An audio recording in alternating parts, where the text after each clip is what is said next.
Ser Podcast. Estás escuchando Acontece que no es poco, y yo soy Nieves con Costrina, la que te lo cuenta.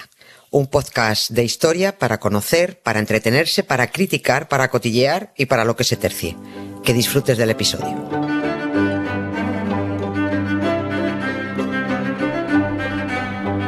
Hola Nieves, buenas tardes. Buenas tardes, Carlas, ¿qué tal estás? ¿Qué tal? Muy bien, muy bien. Después de una ventana de los libros espectacular.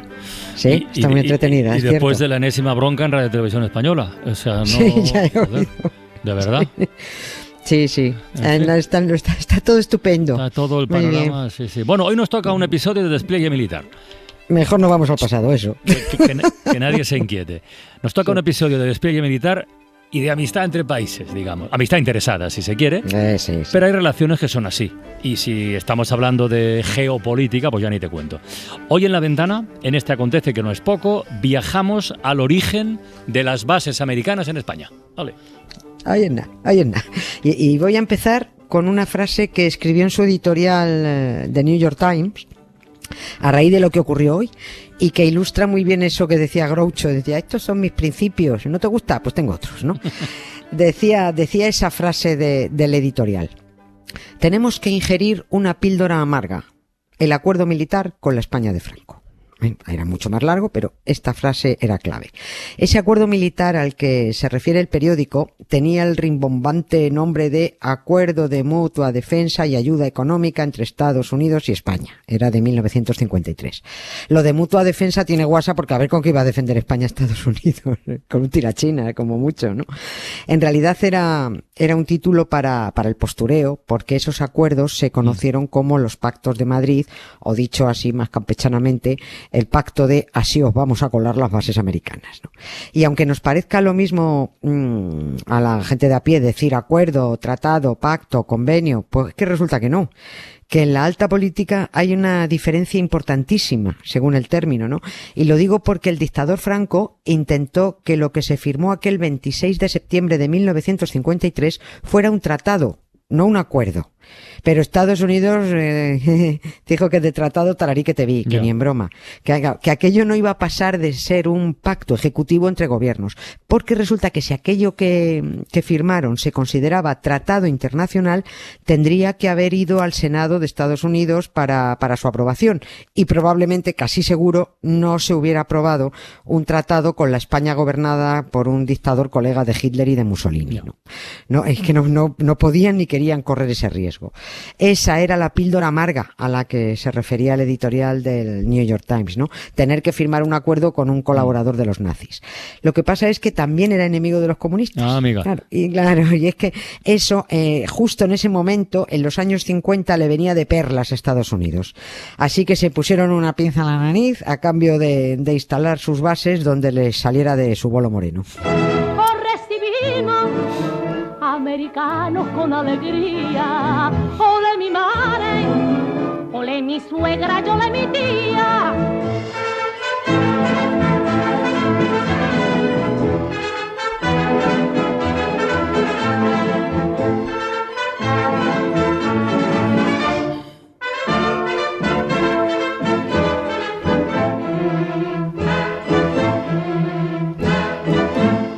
El plan Marshall no llega del extranjero para nuestro avión.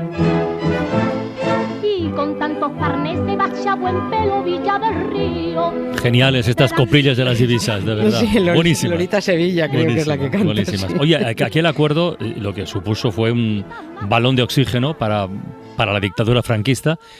Y una inyección económica que todavía dura para los lugares donde se instalaron las bases, eso sí. Claro, es que hay que entenderlo, a ver quién le ponía un pero al acuerdo en aquella sombría España de posguerra y muerta de hambre, ¿no? Eso es la política, donde dije digo Diego. Estados Unidos sacó tajada de España y dejó de importarle que fuera una dictadura fascista que apoyó a Hitler y a Mussolini, ¿no?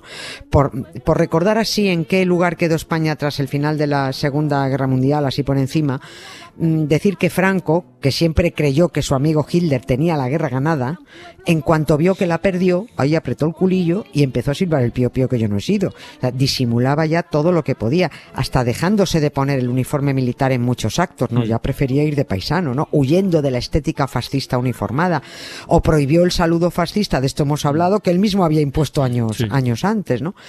Pero por mucho que disimulara, todo el mundo sabía quién era Franco. Por eso España fue bloqueada y Francia, Gran Bretaña y Estados Unidos en el 46, un año después de terminar la guerra, mientras se acordaron los tres, Francia, Gran Bretaña y Estados Unidos, que mientras Franco continuara en el poder no habría asociación cordial con los aliados. Esto es lo que se dijo, ¿no? Se nos negó la entrada en la ONU, se aconsejó la retirada de todos los embajadores de Madrid, se excluyó a España del plan Marshall para la reconstrucción de Europa.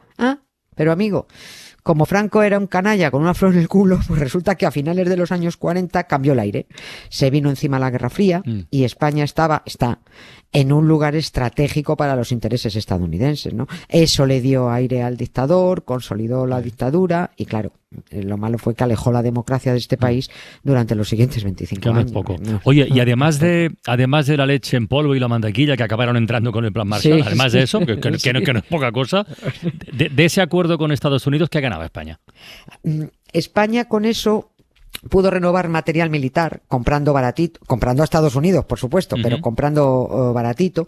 No dejaban que comprara en otros sitios, ¿no? También nos financiaron los yanquis el primer oleoducto que tuvo España, solo que era un oleoducto que unía Rota en Cádiz con Tarragona, pero pasando por Morón de la Frontera en Sevilla, por Torrejón en Madrid, Torrejón de Ardoz y por Zaragoza. O sea, casualidad.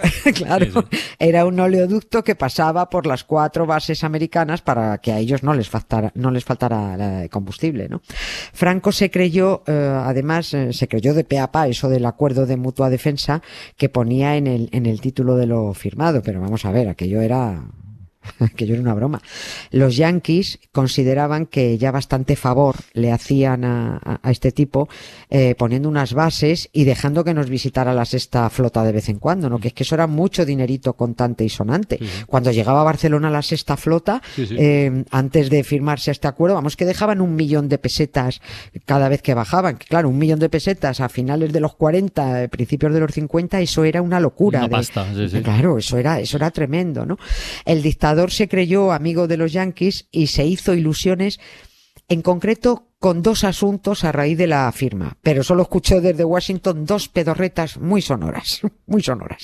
Uno de esos asuntos fue cuando pidió ayuda a Estados Unidos con la guerra de Ifni en la costa africana. También hemos comentado, digamos, un acontece al asunto este.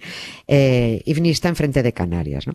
Estados Unidos dijo que ni en broma se metía en ese berenjenal, a cuento de que se iban a enemistar ellos con Marruecos porque Franco quisiera mantener un pedazo de terreno en un país que no era el suyo y además producto del colonialismo. No estamos hablando de territorios históricos como Ceuta y Melilla, ¿no? Sino una cosa que habían pillado ahí en la época colonial.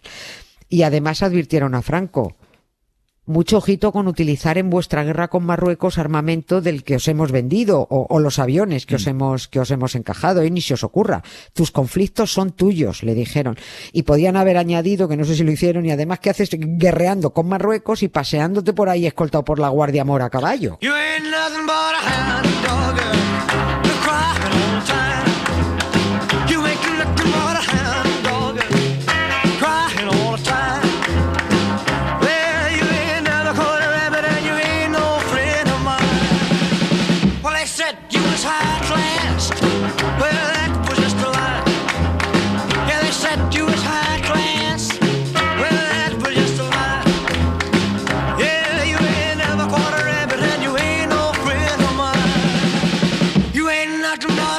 Ya está visto pues que en lo de Marruecos pinchó un hueso. Entonces, ¿con qué otro asunto pidió ayuda Franco a los norteamericanos? Pues ponte lo peor con Gibraltar. Con Gibraltar. Está mal. Claro. Ahí Franco, es que con este acuerdo Franco se vino arriba y dijo: pues ya que somos colegas de los estadounidenses, ya que somos amiguitos, y los estadounidenses a su vez son colegas de los británicos, pues que intercedan los yanquis por nosotros, con los british, y que nos devuelvan el peñón, ¿no? el dictador insistía, hombre, amigo americano, si hemos firmado un acuerdo de mutua defensa, pues eso, Gibraltar español, ¿no? Defendernos de la pérfida Albión, ¿no? Yo no sé si se lo dirían, pero al menos pensarían que si España quería recuperar Gibraltar, pues que le pidieran cuentas a los Borbones por haberlo regalado, ¿no? Y no haberlo querido recuperar cuando les ofrecieron recuperarlo los Borbones, que negociaran los Borbones con la prima Lilibet. Pero habla con tu prima, coño, no me lo pidas a mí, ¿no? Así que a ver si se calma también el personal un poquito, porque es que Gibraltar es británico, se siente, ¿qué se le va a hacer? Que no lo hubiera regalado Felipe V. Y sobre todo, que algunos de determinada ideología patriotera y iba a decir un poquito, ¿no? Muy desorientada, dejen de hacer el ridículo reclamando el Peñón y a la vez poniendo banderas a media hasta cuando se murió la dueña del Peñón. Sus hijas, sí. Esto no tenía ni pie ni cabeza, ¿no? Hay los 2 o 3 pueblos de Andalucía, incluida la ciudad de Almería, que tienen en su callejero la calle Gibraltar Español. Hay 8 pueblos no sabía eso. Hay 8 pueblos en España, la única ciudad es Almería, como no, que tienen en el callejero Gibraltar Español, ¿no? Bueno, pues casualmente como Andalucía también decretó la tontería esta del luto oficial, que es una chorrada como una casa, bueno, pues en Almería pusieron la bandera media asta y en otros pueblos de Andalucía y les quedó un luto oficial entre chusco y cómico, además de servil y plebeyo, claro, en absoluto. Oye, volvamos al tema de hoy. A ver, los acuerdos de las bases, ¿cuándo empezaron a negociarse? Porque has contado que, pues, bueno, una cosa es que se firmaran en 1953, sí, pero eso tuvo que empezar a discutirse bastante antes, ¿no? Sí. El primer contacto para esto fue muy casual, pero providencial, la verdad. La cosa empezó en 1948, cuando un general yanqui llamado Foster Sherman entabló cierta relación, porque no se le puede llamar amistad, ¿no? Tuvo cierta relación con Carrero Blanco. Y charlando, vio en Carrero Blanco, un enfermizo, un furibundo anticomunista, ¿no? Y este general Sherman, pues se puso tan contento y se vuelve a Washington diciendo, oye, pues lo mismo no hace falta que estemos tan enfadados con la dictadura española porque haya sido amiga de Hitler, ¿no? Lo importante es que es archienemiga de Stalin ahora, ¿no? Y que España está ahí puesta muy bien colocadita en un estrecho por el que se entra y se sale del Mediterráneo, ¿no? Es un sitio fundamental, ¿no? Y tanto insistió el tal Sherman que convenció a Washington para que al menos aceptara recibir a una delegación española, bueno, pues para que los escuchara un poquito, para empezar a hablar. Y así empezaron a hablar, aunque es verdad que sin ganas. Me dijeron, bueno, que vengan y nos cuenten algo, pero no vamos a llegar a ningún acuerdo. Y sin ganas siguieron hablando y recibiendo delegaciones en 1949. Hubo muchos sobornos desde España a determinados políticos estadounidenses. Pero resulta que en 1949 empezaron a pasar cosas. La URSS le enseñó al mundo su primera bomba atómica. Ups, vaya por Dios. Mao Zedong llegó al poder en China. Otro ups, ¿eh? Luego empezó la guerra de Corea, sí. Y le dice Washington a París y a Londres, oye, pues lo mismo, hay que ir mejorando las relaciones con el nazi de Franco, porque pues, a ver qué harías tú en un ataque preventivo de la URSS, ¿no? Sí. La posibilidad de instalar una base estadounidense en plena Guerra Fría cerca del estrecho de Gibraltar, claro, pues era demasiado atractivo. Por eso la base de Rota es la primera, ¿no?, que empiezan a construir. Claro, sí, es la primera. Y la más grande. Sí, es enorme. Y la más... Uy, le acabo de arrear un guantazo al micrófono. Y la más importante de las 4, ¿no? Porque es base naval y base aérea, ¿no? Las dos cosas. Es la puerta de entrada al Mediterráneo. El dinero que empezó a entrar allí, con miles de americanos yendo y viniendo, claro, vete tú en aquel entonces a decirles a los roteños Yankees go home, ¿no? Te crujen, ¿no? De cara a la galería, con aquel acuerdo los dos países se prometían defensa mutua, cooperación económica, amor eterno, por supuesto, y asistencia técnica. Esos eran los puntos conocidos del pacto. Pero el meollo de la cuestión estaba en las cláusulas no públicas, en las secretas, podríamos decir, ¿no? Que decían que en los territorios donde estuvieran las bases mandaba Estados Unidos, no España. O sea, se estaba cediendo territorio directamente. Y que además los yanquis tenían derecho a almacenar bombas atómicas en suelo español. Eso fue gravísimo. Y vaya si las almacenaron tanto que a los de Palomares, además de leche en polvo y queso, les cayeron del cielo un par de pepinos.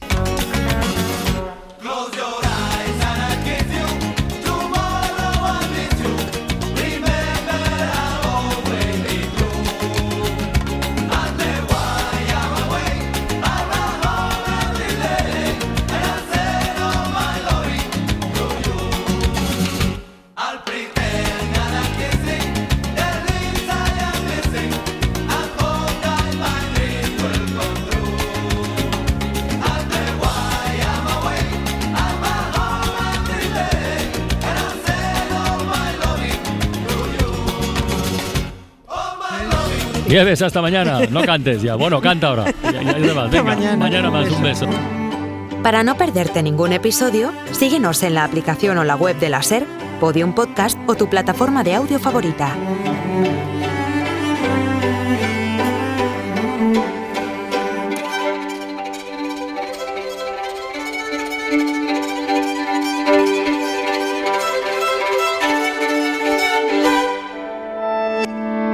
Cadena SER.